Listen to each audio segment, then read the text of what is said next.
JP, ngayong naiangat na yung navigational gate, mayroon pa rin bang mga lugar sa Navotas at Malabon ang baha ngayon? Ela, yung mga kalsada na nagkaroon ng baha, lumala yung baha noong nasira yung navigational gate.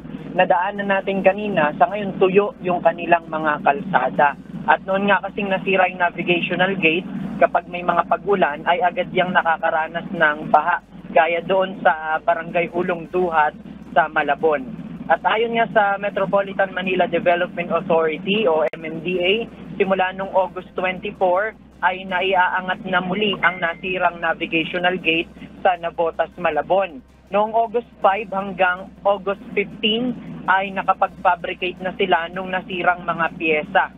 Sa ngayon, nailalagay na ito sa closed position kaya nagagamit na ulit pangharang ng tubig mula sa Manila Bay.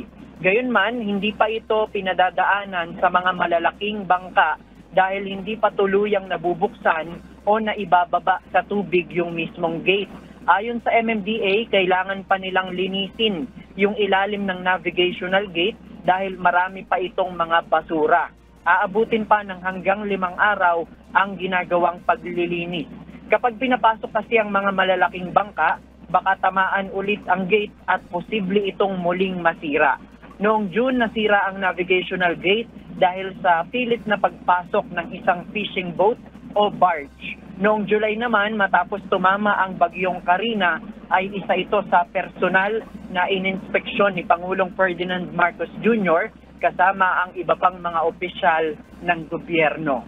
Yan muna ang ating latest live. Balik sa'yo, Ella.